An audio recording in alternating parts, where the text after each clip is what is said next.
But yeah, so I'm gonna start if that sounds good with y'all. Yeah, perfect. Great.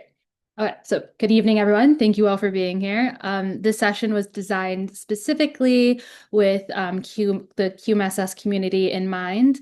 So whether you are a current student or an alum, you already possess the high-level quantitative skills that the market demands. However, navigating the U.S. job market, particularly as an international candidate, which many of the QMSS alumni are, requires more than just technical skill. It requires a strategic understanding of a very specific and often opaque system. So tonight we aren't just talking about resumes, we're talking about the architecture of placement in elite job settings or just tech in general, which is kind of hard to break into. I think it's important to first start with where this perspective is coming from, because it's a path that started exactly where yours did. I'm a Columbia College alum, and like everyone else in this room, I'm a QMSS master's alum as well. I spent years navigating this campus in the exact same space that you guys are on and doing the exact same kind of technical challenges that you're working through right now. And the information I'm sharing today is a direct result of the experiences I have had while navigating my own professional transitions. When I moved from managing a neuroscience lab at one of the premier medical research institutions in the world, Mount Sinai, into policy in my current role as a data scientist for the New York City Council. I realized that even with our Columbia credentials, there is an entire hidden curriculum to the US job market that isn't taught in a classroom. That realization and a personal passion for helping others navigate this path, as I was helped along navigating my own, is why I co-founded IvyLine. And IvyLine is an educational access and career development firm dedicated to demystifying those opaque systems. We wanted to stop guessing at what worked and start looking at the actual data behind application outcomes in both career and educational settings. Because I've sat on both of sides of the hiring table, I've been able to see the patterns of what actually moves the needle at scale. And I'm here tonight to share that data with you so you can approach your next steps with a clear evidence-based strategy. And while my background provides the foundation, the real power of the IvyLine approach comes from our network. The organizations you see here, from Meta to Google to UN, are where our colleagues operate every single day. But our reach also extends across academia. We have deep, direct connections at every single Ivy League school with students, faculty, and alumni. Very wide reach we have at IvyLine. And the strategies I'm sharing tonight aren't based on external observations. They're built from insider intelligence and real-world outcomes synthesized across tech, finance, and policy. Someone enter. Uh, Tech and policy. So my goal is to translate those make or break patterns into a roadmap you can use to navigate the US market with much more intentionality and hopefully confidence. So tonight we'll start with the architecture.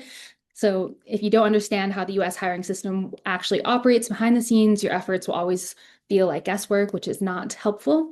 And then from there, we'll move to the standard. So I'll show you how we engineer high conversion materials, resumes, and cover letters that don't just look good, but actually function as effective work products.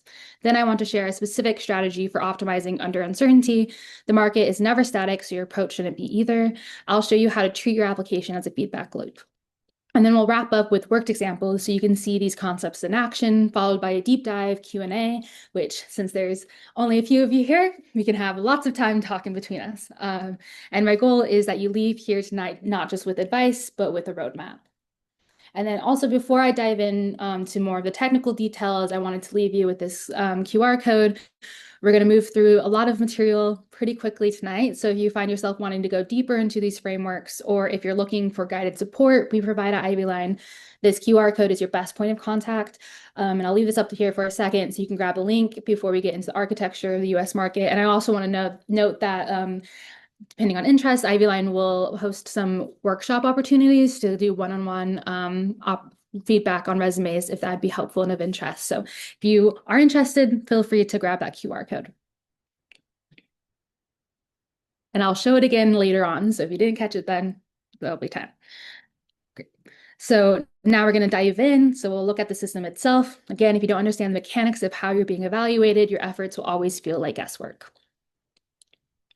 So the evaluation pipeline. Obviously, this will have some differences across sectors and jobs, but this is the general kind of path line that an application will look like in the US. So obviously, There's the application, you create your resume, you create your cover letter, you submit it. Once you do that, you are then looking at the AI and applicant tracking system filters first. So at this stage, there's no human judgment. It is purely technical specs checking. So if you haven't mirrored the requirements, the journey ends there. So it's really just checking if you are meeting the minimum requirements that they're looking for. Then, if you survive the software, you earn roughly 6 to 7 seconds based off of research that's been done by the Ladder Research Institute that actually looked at how often recruiters are spending whenever they're looking through resumes. You only get 7 seconds. So this is high-speed pattern matching exercise. They aren't looking for greatness yet. They are looking for a reason to say no, so they can narrow down the massive amount of applicants they have to say like 20 or something that's more manageable for them to actually look through and hand over to a hiring manager. So they're checking for red flags and must-haves. The hiring manager is the first person who actually cares about your potential, and that's the next step. That will be your future boss. They're looking for evidence that you can solve their specific pain points, not just that you have the skills, but that you have the judgment to apply them. Only then would you reach a technical assessment and interviews. So tonight, we're only focusing exclusively on those first steps before the technical assessment. We're solving for the black box of those first steps. And also, I just want to quickly note that this PowerPoint assumes that you don't have a referral in, which could let you kind of skip all of those steps and go directly to a hiring manager, which, as you can imagine, can be immensely helpful. But if you're applying cold, you have to kind of dominate every single one of those previous steps in order to have a dream of getting the job. So that's the overall timeline of the application in the US market. So the first step is the application, which usually includes a resume. If the reality is that you have to dominate those first few stairs of the pipeline, especially when you're applying cold, you have to change your fundamental perspective of what that document is. So the single biggest takeaway I want you to have tonight, the one that separates the candidates who get the offers from the rest, is this. In the US market, your resume is not a request for an interview. It is your first work product. So you need to treat it as if you have the job and this is the first assignment that they're giving you. Because before a hiring manager ever trusts you with their data or their strategy, they're evaluating how you handle this one-page project. Think of it as your stage 0 assignment, as I said. So when you think about this, a typo on your resume is not just a grammatical error. It signals a data integrity failure. If you're not able to catch a typo in your resume, they're not going to be able to trust you to catch different data quality issues, which is obviously, as a data scientist or data analyst, a really important part of the job. Inconsistent formatting is not just inconsistent formatting, it's an inability to follow specs. They're not just messy, they represent an inability to follow the specifications, as I said. And in high finance and tech, the specs are non-negotiable, and this is your first chance to prove that you can follow directions and meet them. And over long resumes, if you can't distill your value into a concise, high-impact format, it demonstrates your poor synthesis skills. Senior leaders want to see that you will be able to synthesize complex and detailed information into quickly digestible summaries.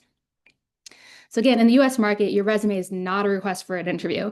It is your first work product. If this product doesn't meet the standard of professional excellence, then the rest of your skills won't matter because they'll never be seen. So you have to treat this document with the same technical rigor you'd apply to a high-level coding job or data science job.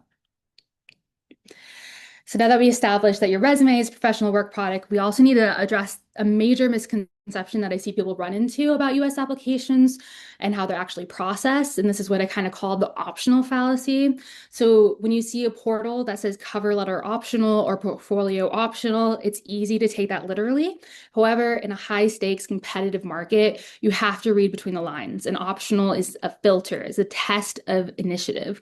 So we can kind of see a visual of how the herd is thinned out. So the first stage of the gauntlet is simple. Like they have several people applying to and single job posting, especially with AI, people are mass applying. So an HR manager has like thousands of applicants on their plate.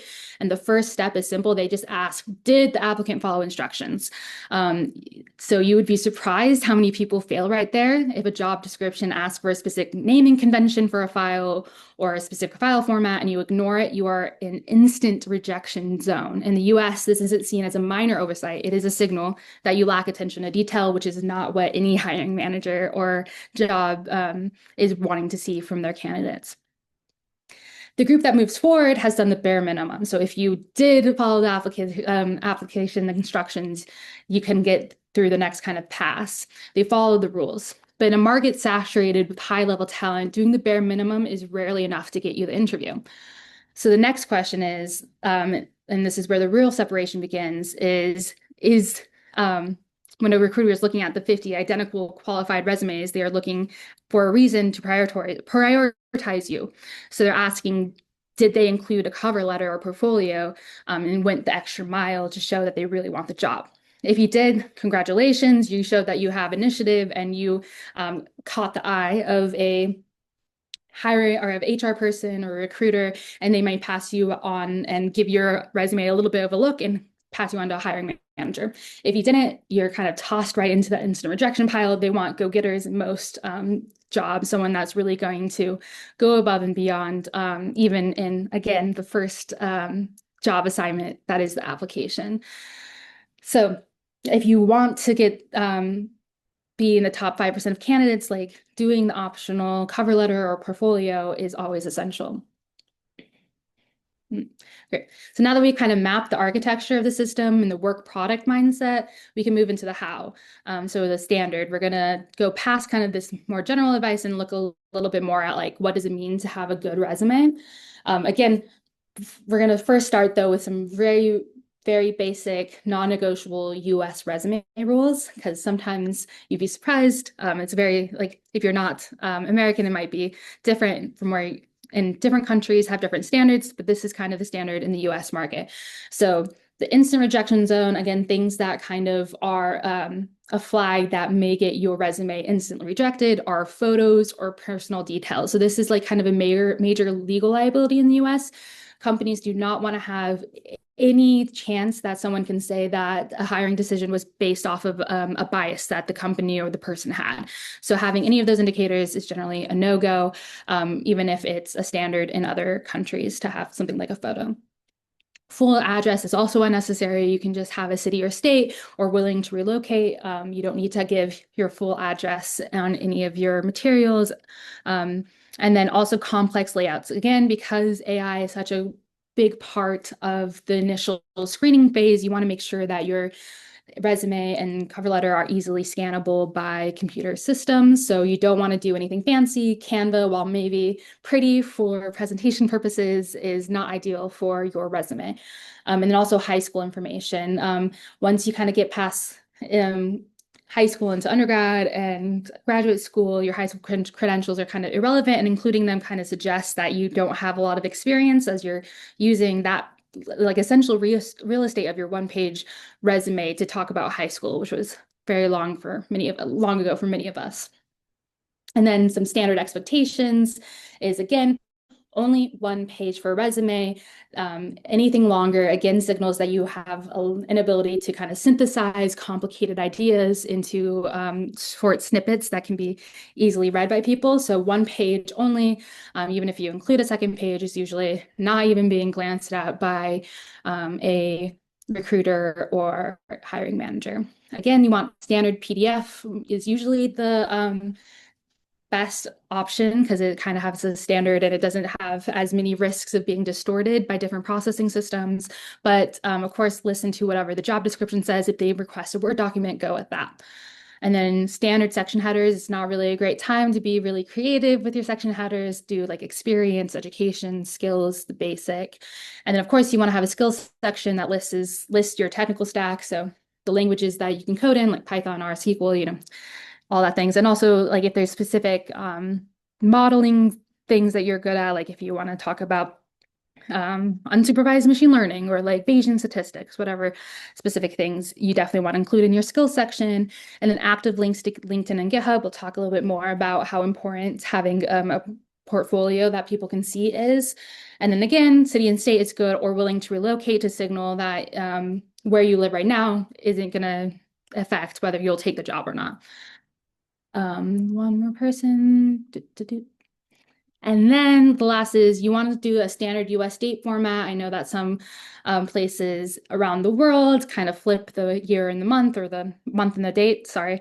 So just to minimize confusion, it's always helpful to just spell out the month and use the full year, and also, of course, be consistent across your whole resume. So those are kind of the major standards that you are wanting to look at for your resume. If you're not doing this, you're kind of not going to be, you're going to be getting instant rejections on the whole. And again, sorry, that's probably basic things that most people have heard, but I think you never know. I think sometimes people overestimate some of those social capital things. So just so everyone's on the same page. And another thing to keep in mind when prepping your materials is, again, the role of the ETS and AI. I think, again, everyone in the room is aware that these systems exist and are used throughout the industry. That's not really a secret, but I want to emphasize just how literal those systems are, because I think that's where a lot of people get tripped up. So I was at a dinner party the other day, actually, and I was speaking to a hiring manager at a top New York City tech company. And I was just kind of asking him, what is it like? Like, how has AI changed things? And he said, like, this is a literal quote, at major tech firms, a human doesn't see your resume until an AI gives it a passing score. So again, I know that everyone kind of already assumes that AI is being used, but it really is actively being used. And if you don't have someone referring you into the company, no human is actually going to look at your resume until it passes whatever AI screening they have first. So that means that you need to make sure that you are checking the boxes that the AI is looking for. So if a job description says the word statistical inference, SQL, and dimensionality reduction, you don't want to say something like quantitative analysis, databases, and principal component analysis, because even though we know conceptually they're basically identical, dimensionality reduction and PCA are exactly the same, AI is not going to be able to match that, or at least what I'm understanding is the capabilities of these ATS scanning and AI that are being used currently. They're literally looking for exact matches. So if a job description says it, you want to have it exactly as written on your resume. And of course, only the ones and skills that you actually have or are capable of learning quickly before you get the job. Obviously, you want to be truthful, but it is important that you mirror the language and don't go and use synonyms. And this also isn't just for the AI either. Again, the first step before whoever your boss or whoever the technical person who's going to be reading your resume is a recruiter or HR person who may not have a quantitative background, so they might not understand the underlying technical concepts, and they're simply looking for the phrase that they were told on the specific skills that the hiring manager told them to look for. So if you make them guess, you've already lost the game. So once you aligned your keywords to get past the automated filters and the recruiter's 6-second scan, you can finally reach the hiring manager. And this is the person who is going to first actually read a little bit more through your experiences. And to win them over, you have to move beyond just listing your responsibilities. You have to demonstrate your value. So I think lots of people have heard this, but I think it's also really, really important that you try to mirror your resume bullet points using this formula as much as possible, because at the highest levels of US hiring, get like Google on their resume advice page tells you the XYZ formula. And I know like my friends at Meta say it's like they're all looking for metrics, metrics, metrics. So it's really important that you use either this formula exactly or something very similar. And it's known again as the XYZ formula. It's the accomplished X as measured by Y by doing Z. This structure really forces you to lead with your results, lead with the metrics, and it turns a passive list of tasks into a narrative of success. So we can look at an example from my own work to kind of see the difference it makes. So I could write about being a data scientist in New York City Council, that I analyze open and internal data sets to inform evidence-based policymaking across 5 committees, which is true. That is literally what I do. It's a good description if I was just going to explain to folks what I do at my job. However, it's not the most impactful. So we can see how I can transform this using like just one project that I've done at the council that follows XYZ formula, and I color coded it to make it a little bit easier. So I transformed it to say achieved a 25% reduction in school bus delays, saving $25 million annually by deploying an ARIMA forecasting and K-means clustering pipeline to identify underperforming vendors across 399,000 plus transit records. So again, I accomplished a 25% reduction and saved $25 million annually, kind of really leading with the results that I was able to provide the city. And that is measured by the Y, so across 399,000 transit records by doing Z in purple, which is the K-means clustering and ARIMA forecasting. And I just think it's important to note that the XYZ formula, XYZ is kind of easy to remember, but I think the really big important thing is leading with the X, and the Z and the Y can be flipped as you see here. Whatever makes the most sense like in context, but really want to push yourself to lead with like the what, like the so what of what you did, and not just like describing what you did. Yeah. Because the first bullet point just says you're present. The second one shows like the value you can add. So again, I kind of talked about the importance of cover letters earlier. And I think it's kind of good, even though this is mostly about resumes, to kind of touch base on like what a good cover letter looks like. And a common mistake is to treat the cover letter as just kind of a highlight reel of the resume. That's redundant. If a recruiter has opened your cover letter, they've already scanned your resume. So don't spend your limited time repeating yourself. Instead, use the space to provide the strategy behind the data. Think of your resume as the raw data and your cover letter as the executive summary. You want to tell them exactly how your experience and skills connect to and solve their specific business problems. So again, using the kind of same example I gave before, let's look at the New York City school bus project that I did. So again, the raw data is like 25% reduction, ARIMA and K-means clustering. You want to kind of illustrate the like how that how that experience can translate into your work at whatever job you're looking for.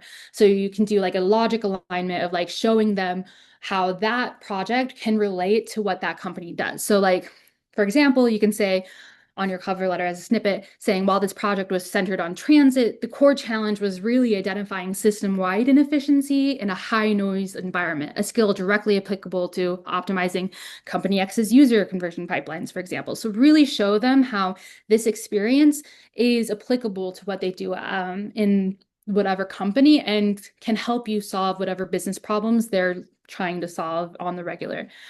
Another thing is like really highlight those transferable skills. So again, like this project required translating that high dimensional data into a narrative that the chair of the education committee could trust and act upon. So again, you're literally showing them and convincing them that this experience that you've had means that you're going to be ready to take the learning and the skills that you had and prove that you did at your previous position or internship or whatever, and you can take those skills and learnings and apply them to the job and really provide value for the company. So those are just two of the ways you can walk the hiring manager through why your experiences make you the perfect fit. Instead of just regurgitating your resume as a summary, you're providing like the so what that earns you the interview. You move from being a candidate to a peer who already knows how to drive business decisions with data. And I think whenever you're using AI to help you with your cover letters, like if you just give them the resume, they're gonna like do the thing where I'm saying where they just regurgitate the experience, but you really want to highlight, like do the critical thinking of like, how does these projects that I've done in the past, how are they relevant to this job description? And that is really what turns a cover letter from something that like, honestly, is going to be boring, doesn't really add to your resume, to something that's going to land you the job. Similarly, to the cover letter, the GitHub profile or a portfolio really is so essential. It's like a silent resume. So in the quantitative world, we often think of GitHub as just like a storage locker for code, like just somewhere that we're able to share and collaborate with other people. That's a missed opportunity. It's really a rare space in your application where you can actually show some of your personality and demonstrate a unique point of view.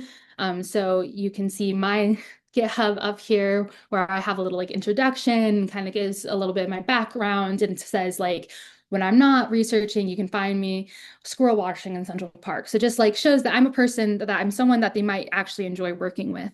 And you can obviously vary that to however you feel comfortable. And, again, notice I'm not just listing languages here. I'm like kind of defining who I am, my mission. I'm telling the reader that I'm like an Indigenous scientist committed to addressing systemic disparities through data, which one thing to note throughout this is whenever I was applying to jobs and setting this up, I really had my focus on more government, public policy, social impact work. And so I really wanted to lead with my passion for public policy. And that was really connected to my own Indigenous identity. If you're applying to something more like tech, you might want to just like lead with more of like, I like to watch, like, this is the things I like to watch, and this is the like things that I feel passionate about in data science or whatever. Obviously, you want to cater it to what your target audience is, but it's a really good opportunity to show people that you have a personality and would be nice to work with. And of course, critically, you want to show them that you have the skill of being able to communicate about the projects that you did, because a lot of these jobs are all about being able to do the technical stuff, but also at the end of the day, communicate the results to stakeholders. So this is a great opportunity to not just like have your code stored, but also to like walk them through the projects and like show them what you did. So sorry, also admitting another person. Oops. Okay, sorry.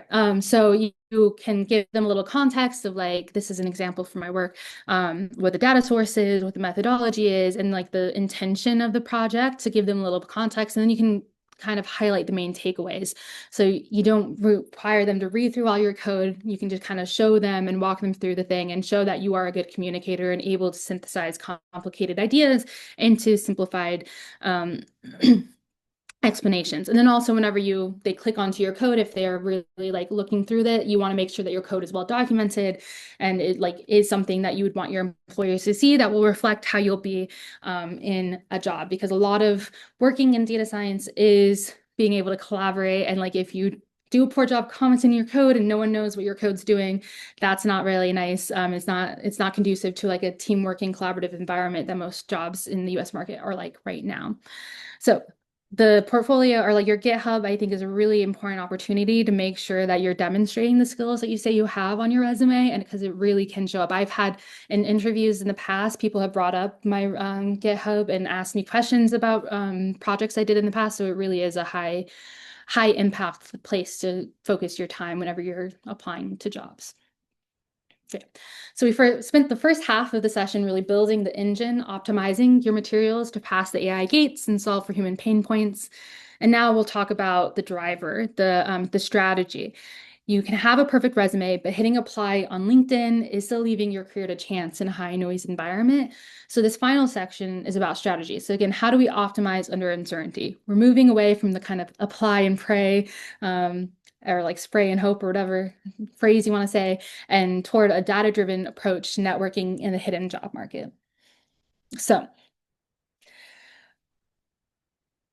yeah, we're going to think about applying as if the job market was a nth-dimensional state space. So when we're thinking about industry norms, it helps to think about the job market as an nth-dimensional state space. So like in theory, you can model your application or any application in an nth-dimensional state space with different attributes that kind of can represent kind of like natural language processing, not being very eloquent today.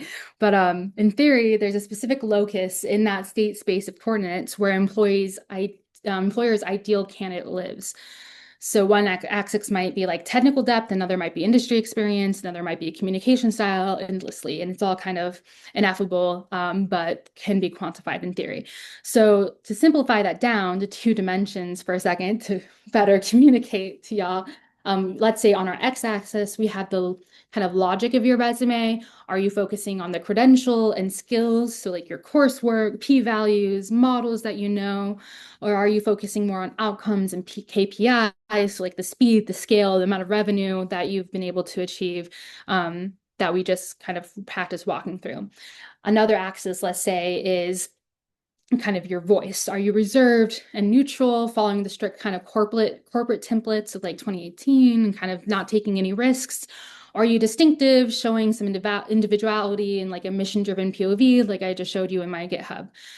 So in theory, every sector and every company has a preferred space on this axis. Again, this is simplified 2D. There's so many different dimensions of an application, but in theory, you can say like a tech industry might have a preference here on the coordinate where all of their applicants, they prefer them to live in this place. This target is unknowable. No one can tell you exactly where the bullseye is because the coordinates are not stable. So like say they were there 1 year, but let's say, with the political environment right now in the US, with the move from DEI, now it's shifted down to even further more reserved and more neutral. And it's constantly wiggling. No one knows exactly where this target is because it's kind of really susceptible to the world and also to like just the individual sectors. Maybe something happens in like, what I don't know, like in social media, and now like the social media tech companies are shifting their preferences, and that's something that's not readily knowable by the outside world. So if you're trying to optimize for this target that's moving in real time, and if you just use a template from 3 years ago, you're aiming at a ghost. And also it's important to think about too, just because like tech companies are in this corner in theory, like things like academia could be completely opposite. And again, it could be, it's ever shifting, and this can be a wider circle. Maybe like academia might have a wider range of people that they're looking for and more tolerance on what an ideal applicant looks like for them. So, and this is kind of why one size fits all is a statistical impossibility. If you send an outcome heavy tech resume to an academic PhD program, you're landing outside the target zone and it's not helping you. So again, because the target is unknowable and constantly shifting, many people fall into the statistical trap. They find a template that feels safe, so they send out their resume, let's say it exists here in the state space. And then they send out another one that's pretty similar. They changed a couple words because the job descriptions were slightly different, but they're all pretty much the same. And they send, 50, 100, 200 applications that are all virtually identical.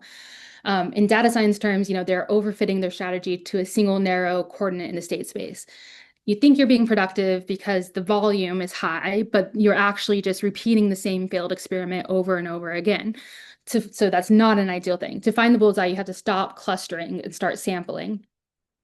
So instead, how do we fix this overfitting problem? Instead of clustering all your energy in one safe spot, you can intentionally vary your coordinates. So maybe this first one is more reserved. The next one, you changed a couple words, you used different action words, you maybe included a different experience that you've had than last one. And you do that a couple different times. And you see like now you're able to get into that target zone. By spreading your sample across the quadrant, you drastically increase your statistical probability of landing a hit. As you know, you're not just working harder, you are working towards the goal smarter by using variation to find where the target actually is.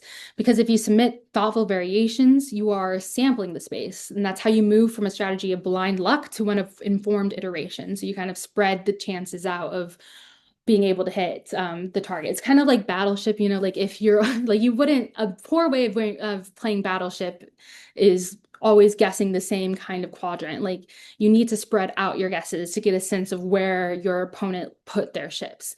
And especially like this kind of level expert battleship where the ships, they're able to be moved at any point in time. So it's always a shifting space.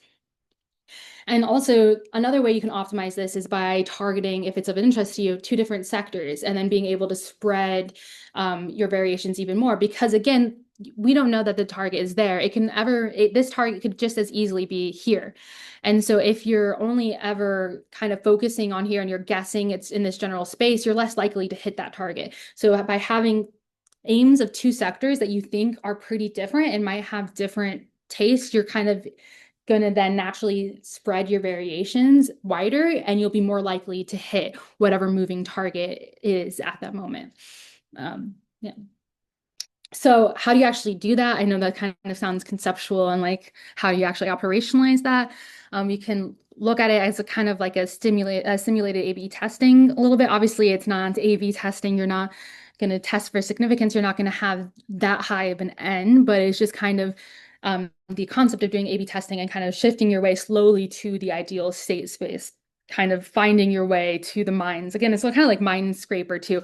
I don't know if this is landing at all to people and like if you play these games at all.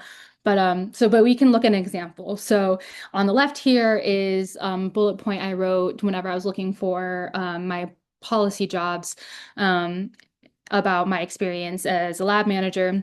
And that's in gray, kind of trying to target the academic kind of government zone. And then this is a rewritten version of it in green, kind of how I would rewrite it to target tech companies. So as you can see, this one is kind of, I'm not going to read it to you, but there's no numbers here. Oh, I mean, like over 15 experience, but I guess, okay, there's two numbers, but over 15 experiments and team of 21 researchers, but vastly not. And it's kind of just describing what I did. I utilized advanced data analysis. I designed and conducted experiments, managed a team. Again, very descriptive, not as high impact. Over here, I led more with the outcome-driven thing. So I managed a 21 research person team, just kind of, again, describing. But then I talk about I co-authored a Nature paper that received a score in the 99th percentile of all tracked articles with coverage across 14 news outlets, blah, blah, blah, blah, blah. Kind of, again, leading more with metrics, rather a little bit more with metrics than before. So let's say like if I gave these same applications 20 times each. And let's say the gray one, I saw a 15% conversion rate. I got 3 interviews or from from those 20 applications, but 0 from the big tech. So that kind of signals that this works a little bit really in academia / social impact, but doesn't really land in tech or data engineering jobs. Whereas whenever I submitted this very similar resume to 20 different job postings, I get a 10% conversion rate in the academic social impact and a 25% conversion rate in big tech data engineering. So that gives me a sense of like, okay, I should move more in that direction if I'm really trying to target tech, for example. So that's one way of an example of variation and how you might operationalize the strategy that I was just telling you about.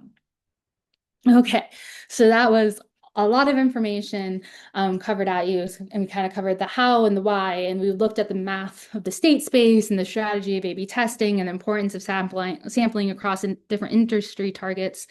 But as we all know at QMSS, theory only gets you so far. To truly understand how to optimize under uncertainty, you have to look at the raw data. So for the rest of our time, we're going to move into the worked examples and kind of talk through what this can look like in real time. And then also I'll give time for Q&A. We can also maybe, if anyone wanted to volunteer a resume that they've been working on, so we can kind of maybe talk through and give feedback in real time, that is an option. But also I have some examples from the internet, if not. Any brave takers?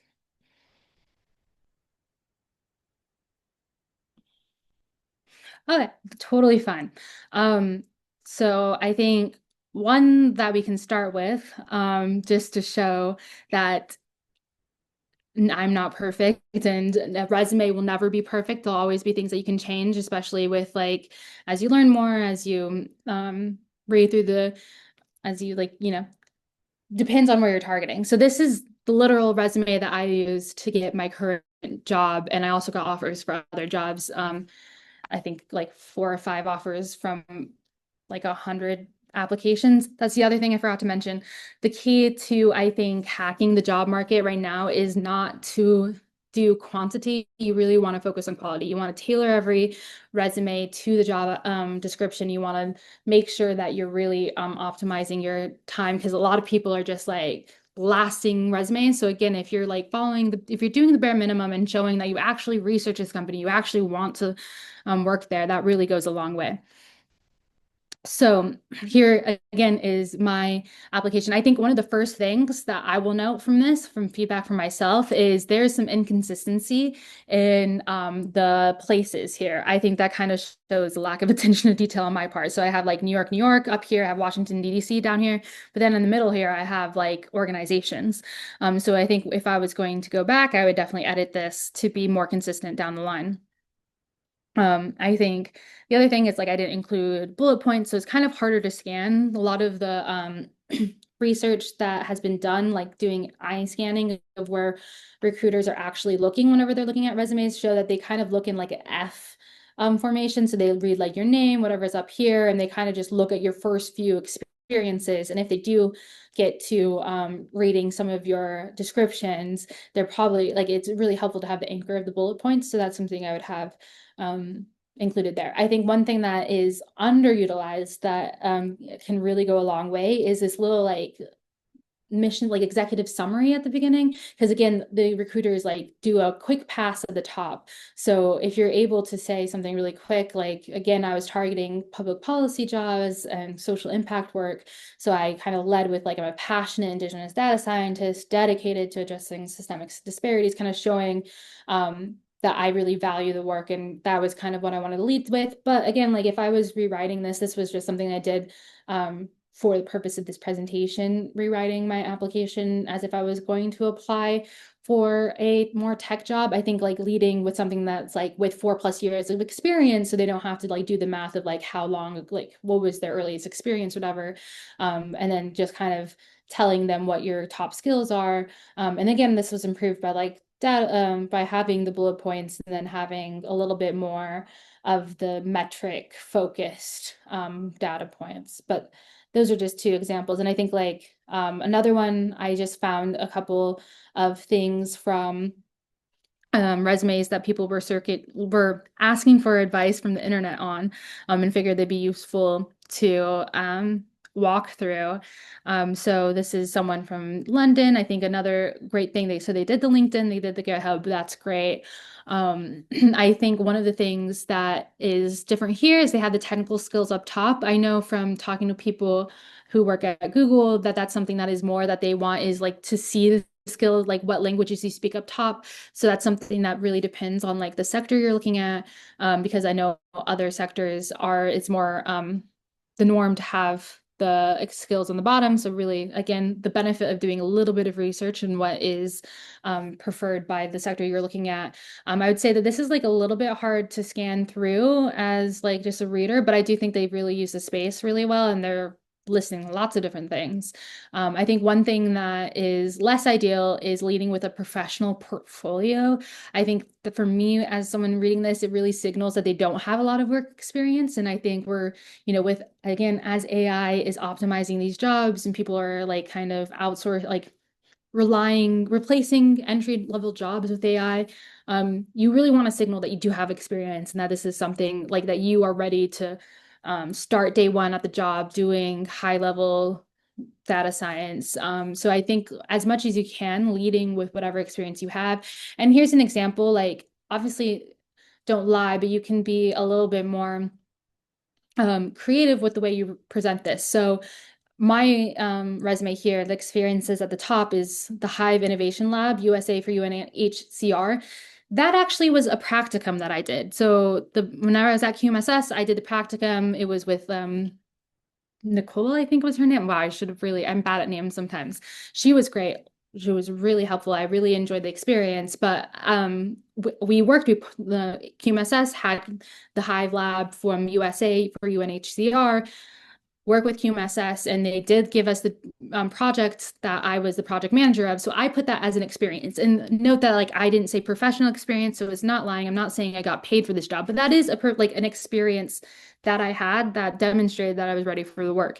And again, whenever I was asked about this in interviews, like when they were just asking me to talk more about this experience, I was truthful and said it was a practicum, but it really did show them that I had practical work experience working on a project for a greater goal. So again, being a little bit more creative on how you represent the things that you do, because if you put it as like a professional portfolio, or I think like this next example has like academic projects, like it just makes it sound less serious. It highlights that you do not have professional experience, which is not ideal in this current workplace or market space.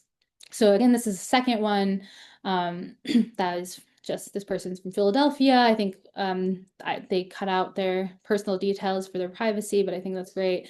I think they have like consistency. Again, there's nothing that really sticks out from this for me. sorry, I'm have it bigger up on the screen, so I'm looking at my big screen on top. I think it's kind of useful that they have some things in bold, although I think the things that they have in bold are maybe less helpful, like Drexel's celebration of engineering design. That doesn't really tell me much. That doesn't, I don't know. For me, that is something that like it draws my eye there, but I have no idea what that is. Not a really high impact thing. They could have maybe, the like linear discriminant analysis and neural networks is maybe something more important if someone's looking through this and like already scanning and trying to see what they want to say, looking for the specific keywords, right? I think also another major disadvantage of this or like flaw that this has, maybe flaws, major flaws, a little harsh, but like SVM, BCI, they're using a lot of acronyms that are not readily known to people. CNN, LSTM. So again, if I was a HR person and a recruiter that doesn't have quantitative skills, and this wasn't something that was listed specifically in the job description, I would have no idea what these means. They would mean nothing to me, and it's kind of again a waste of space. So you want to, as much as possible, even if it is something that's like a PCA exam is a good example too. Is like I could put PCA or like SVM, similar thing, but it's helpful to spell it out so the people who are less familiar know exactly what you're talking about. And also like PCA again doesn't say anything. Principal component analysis does sound fancy, even if you like aren't a data science person. Like if you're a lay person and you hear that, you're like, oh well, this person must know a lot of things. So I don't know. Those are the kind of things that stick out to me. Again, kind of leading with academic projects instead of your professional experience does make this person seem like they don't have as much actual practical experience, so that I'd have to train them a lot, and maybe that wouldn't be what I'm looking for. So I think leading with whatever experiences you have and putting them in their best light, never lying, of course, but trying to like think like what's the like shiniest polish that I can put on this experience and really show them that I'm ready to start work on day one is what I would say. So that's kind of all I had planned. I think if there's any questions and we can go through, or if you guys had comments or like if you had feedback on my resume, I'd love to hear it. Probably not the one that I just kind of threw together for this application, although maybe always useful to throw in more applications to other things, but I'm very happy with where I'm at currently. But like, yeah, if there was things that stuck out to you and critiques you had for other resumes, or if you had your own questions, now's the time. And again, there's that QR code if you wanted to reach out to IvyLine to get more conversations and feedback. Hi, I actually have a question. First Mhm. of all, thank you so much for your talk. I think that was super helpful Thank you. and very articulate. So really thank you for that. My name's Ines, by the way. I graduated QMSS last year, and I'm actually currently working at Barnard College, so it's a Great. lot more of kind of a role in academia. So my question was, if let's say we're looking to pivot maybe from more academic roles into more corporate roles like in tech, and let's say that the experiences that we have from the current jobs aren't as well suited for these types of roles, and maybe I'm looking to like do some independent work on the side or Hmm. independent projects. How do you recommend kind of going about choosing those projects and also phrasing them in the best way possible to make them kind of as appealing as possible if we're trying to kind of do this type of career pivot? Yeah, of course. Well, congrats for recently graduating. And I think I can totally empathize with kind of doing a career pivot, although mine was a little bit less drastic from academia to um, government, which is kind of still very similar to academia, but I think it's a tricky thing. And I think really leaning on the cover letter is the first thing I'll say. That's where you can really convey to the hiring manager or to whoever's reading it, like just how transferable your skills are. Because in academia, like, you're doing the same models, you're like, um, honestly, like thinking very deeply, and those are things that are very transferable to kind of more tech or corporate jobs. And also like highlight communication. I think that like if you presented at conferences or if you've yeah, have publications, like I think highlighting that always looks like impressive and useful. And that's something that again it's very it's a useful skill that a lot of people are just bad at, frankly, in data science. Like, I think that's something that as a field, we can all improve at. And if that's something that you have evidence towards of being like, presented at this conference and I'm able to talk to a layperson about these complicated ideas, I think I would lead with that. And then there was another part of your question about side projects. I think, again, it depends on exactly what you are wanting to do. I think I would really reflect on like what the sector is that you want, because if you're going into something like social media versus something like, I don't know, like Uber or something, would be quite different, because like social media maybe does a lot of like A/B testing, and then maybe you want to do an A/B testing. So I would think about what specifically kind of job you'd want, research the kind of business problems they have, the kind of things that they do. If you are able to reach out to someone who actually works at those kinds of companies, ask what their day-to-day looks like, or even like look online. There's lots of people who make day in the lives of whatever, and see like what kind of projects are they working on a day-to-day basis, and then try to find something that you can do in your personal life. And then again, like having that on your portfolio and represent that as something that you did can be really useful. I hope that was a helpful answer. Yeah, no, that was awesome. Thank you so much. Also, I really appreciate kind of your approach to data science with like an equity focus. I thought that was kind of seeing your resume was also just really refreshing in general. So thank you. Yeah, it's possible. I mean, I don't know if it's the way to go for corporate, but I think like there's still ways like government, public Yeah, policy. Yeah, I think I'm definitely at the point where I'm also really interested in policy as well. So I'm I'm kind of thinking between the two. So it yeah, was definitely really helpful yeah, to see your own resume as well. So thank you for that. yeah. No worries. I think Murat. I'm sorry if I mispronounced that. No, that was perfectly fine. Hi, and thank you for Right. the presentation. I have two questions. One of them is, did you heard or see anything about the order in experience? Let's say if I have older experience that's more relevant to the job, if I pull it up so that it's more visible, would that cause any confusion about the timeline?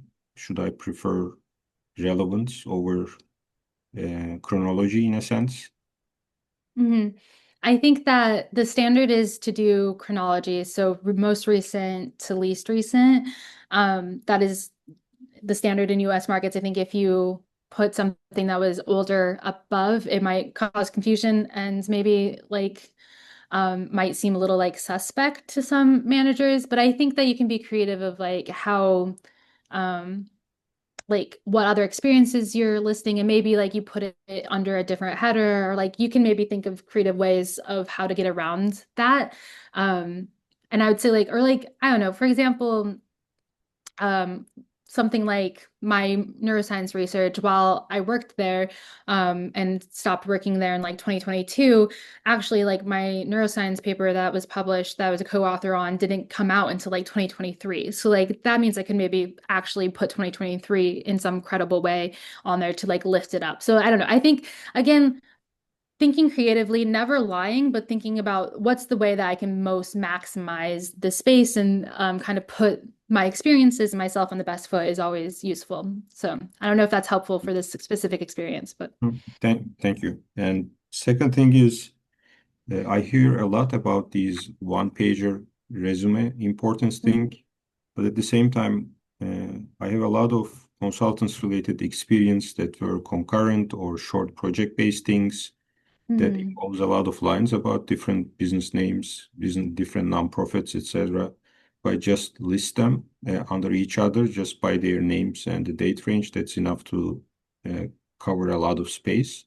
So I'm Mhm. really in between of making a forced one pager that's really not that legible and it doesn't give enough attention to the relevant experience versus two pager that you can easily point out to important experience by giving it some space or maybe format change, etc.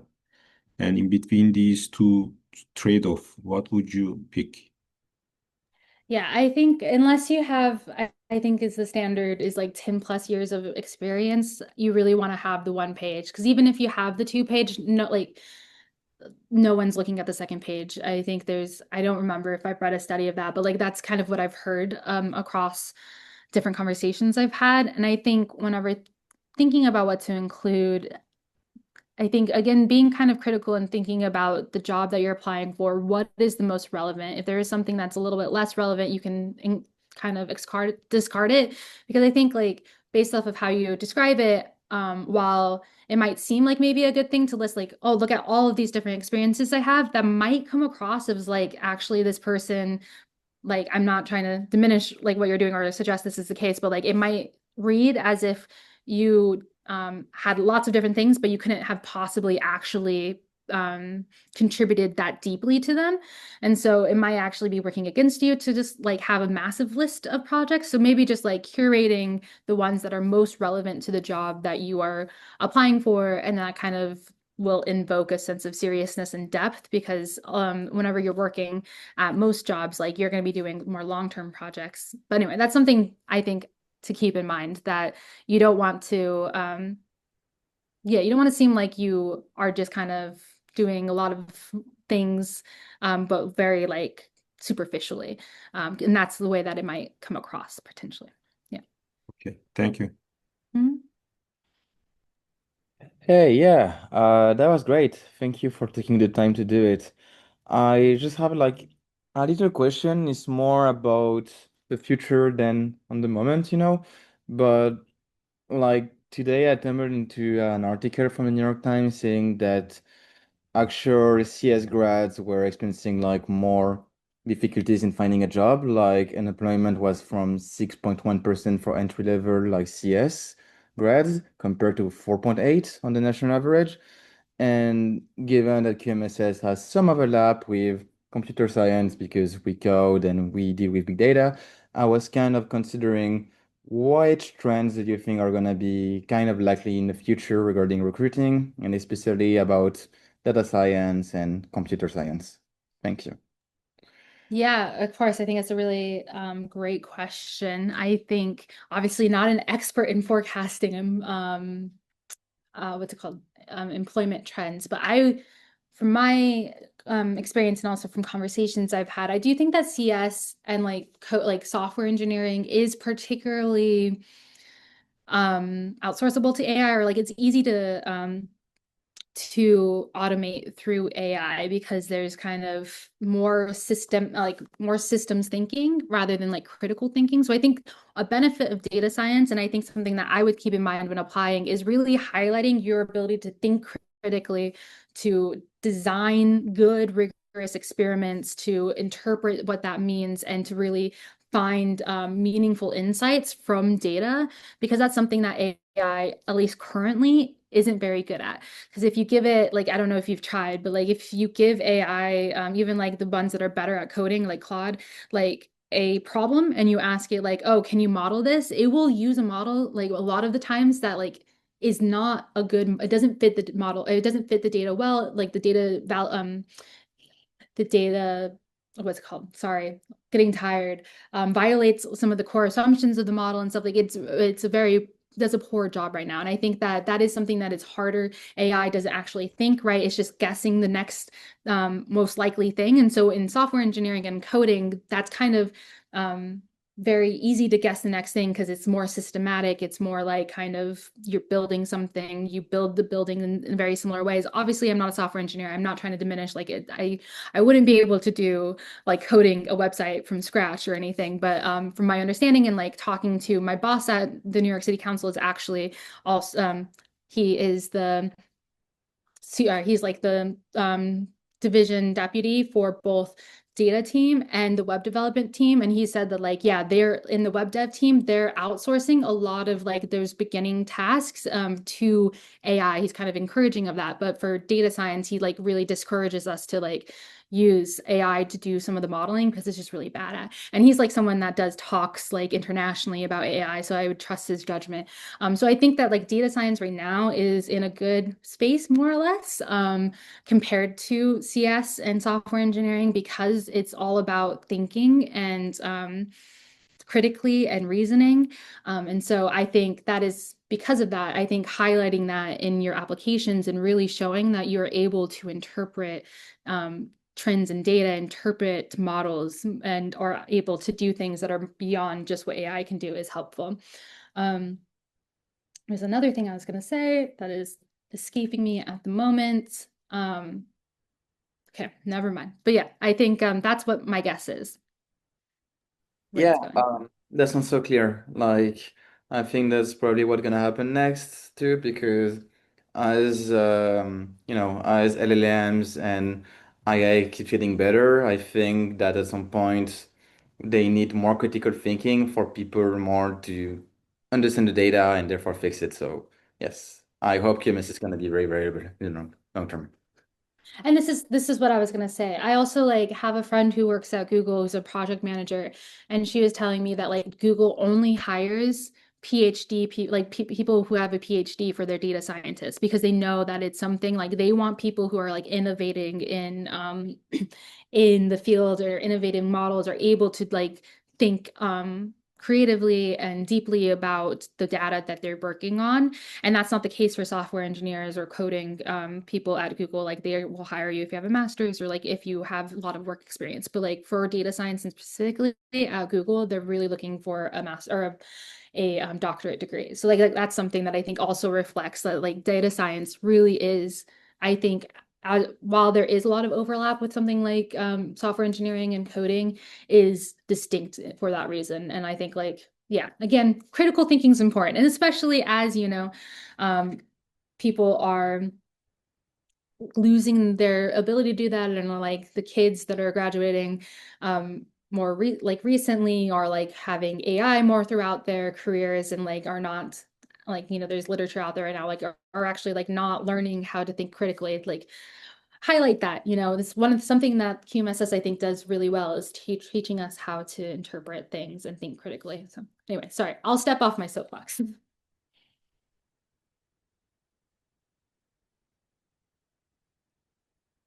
Thanks.